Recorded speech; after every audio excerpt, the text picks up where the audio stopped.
Welcome back. This is my favorite part because now that we've talked about restructuring the document, creating good structure, using reusable content, I really want to give you the ultimate good structure, reusable content tool, and that would be styles. Think about it. Styles take up almost over half of your home tab in Microsoft Word. So what on earth are they used for? Styles give you the opportunity to create a document that is well formatted and easy to maintain. And not just that, there are some nice hidden secrets in there too. So let's get started. We are going to open a document. I have a bunch of documents here. We're going to open a document called Writer's Booklet. Okay, so this document obviously is in need of some formatting. You know, you can see welcome and about our company and our mission and things like that they don't stand out. There's nothing for them. So what we're going to do is I'm going to highlight welcome. This is going to be what I would consider a main heading in the document. So I'm going to bold it. And we talked about doing stuff like this before with the Format Painter. So this is going to get better. I'm going to bold it. I'm going to maybe change the color.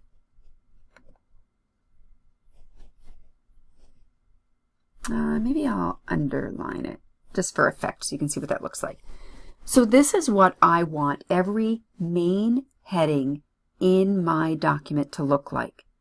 So Microsoft Word has a series of pre-designed styles, and in this case they have ones called Heading 1, Heading 2, Heading 3. You can see them up here in the Styles area of the ribbon.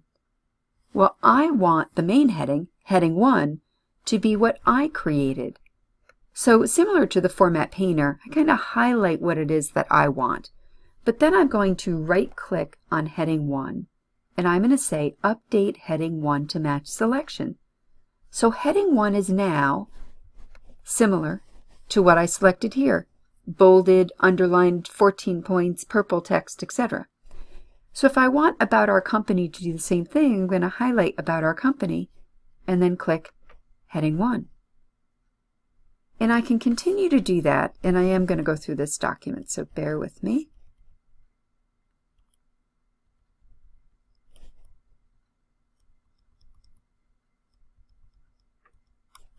So proposal submission.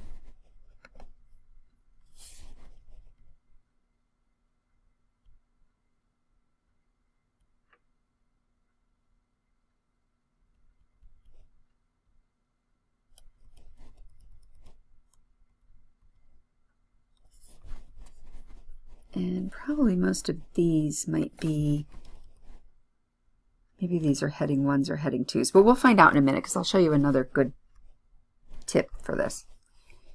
Things like Our Mission, About Our Company, that's a subheading underneath About Our Company. So I'm going to highlight Our Mission, and I'm going to make this a heading that's complementary to the main heading, but will show or signify that it is a subheading. Now I can do that several ways. In this case, I'm going to make it a little bit smaller. I'm going to make it the same color, and I'm going to bold. I'm not going to underline it. I want that to be my Heading 2. So I've highlighted my text. I'm going to right-click on my Heading 2 and update Heading 2 to match selection. And now I can highlight how your book gets published and make that a Heading 2.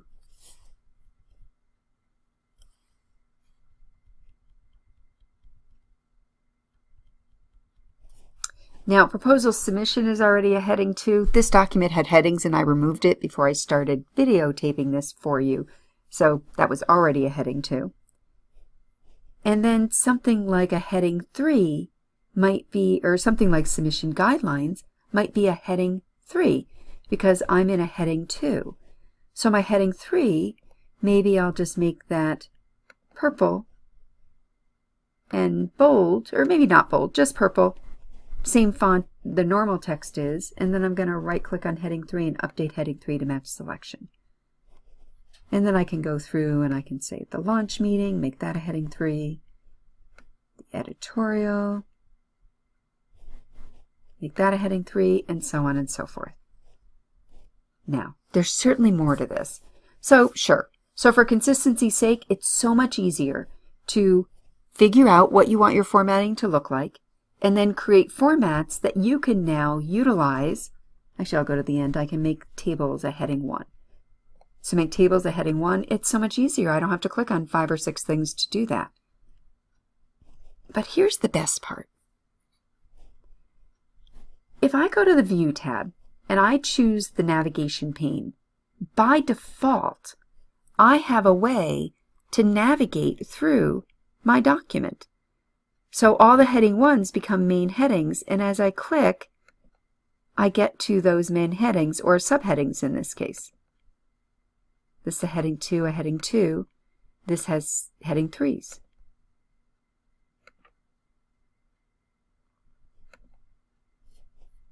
Now tables. I'm going to go back to the Home tab. I'm going to make these options heading 2s. You can see them being added to the navigation pane.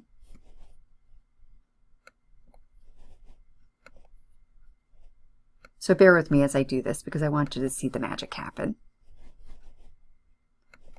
And then something like this, I'm trying to see whether that's a heading 2 or a heading 3.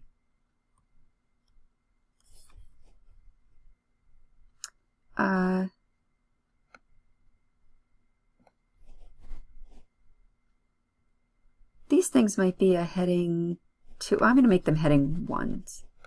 Royalties, make that a heading 1. Author involvement. All right, so financial issues is a heading 1, but production cost, oh actually, so production cost is a heading 2.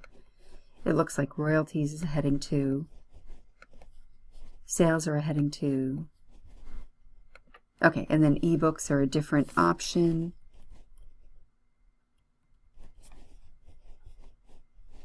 Protecting your intellectual property is a heading 1. And then copyright, I'll make that a heading 1. So you can see there's the welcome, heading 1, about our company. All of these options are heading 2s. Proposal submission probably should be a heading 1 now that I see that. And that means that these options should be a heading 2. But just that alone, do you see how easy it is to make that change?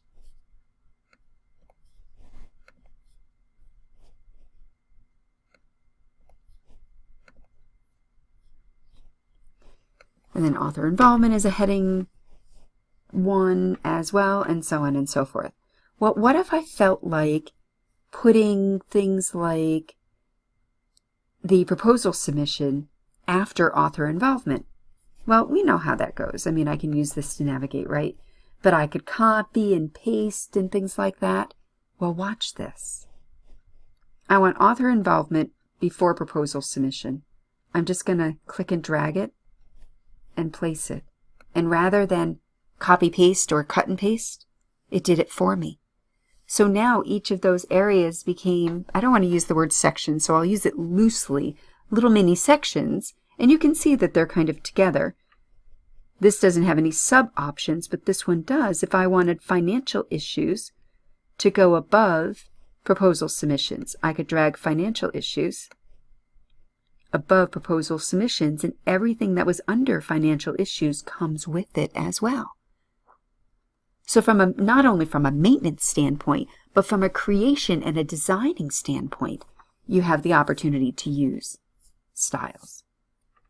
But that's not the best part. The best part is when I decide I don't want to use purple as my color, I want blue, or I just want black. So I'm going to highlight welcome, and it was purple, and I'm going to make it black. And then I'm going to right click on heading 1 and I'm going to say update heading 1 to match selection. And just like that, every heading 1 in a matter of moments has now been changed to that black underlined text. So I can do the same thing for heading 2. I can highlight something with heading 2. I can make that black. Right click on heading 2, update heading 2 to match selection. Every heading 2 is now black text.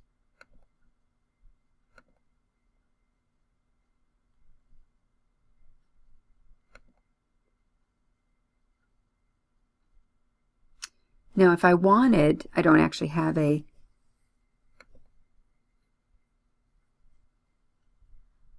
it looks like ebooks was a heading 1, so and these were heading 2. So what is an ebook? I can make that a heading 2, and then I could make what are the differences a heading 3.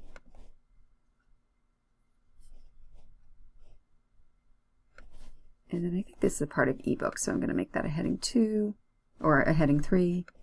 And then the same with copyright, I'll make that a heading 3 as well. But once again, I can highlight something that's a heading 3, change the text, and maybe I want to italicize that. I'm just going to right-click on heading 3, update heading 3 to match selection. So whether I had 1 or 50 or 100 of these in the document, in a matter of minutes, I've updated that entire document. So you've seen styles do two things. You've seen styles make it easy for us to create consistent formatting throughout the document. Sure, you have to go through and initially you have to highlight the options that you want to be that style. But then you saw that I could easily highlight that style and make adjustments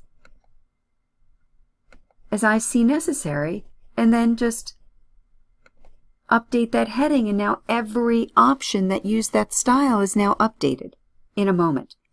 You also saw that using styles, you could quickly navigate through the document. This is great when people have documents that you're giving them electronically. And then not only that, but I can move sections of the document around, again I'm using the term section loosely, to simply rearrange, because it might have been easier to do that.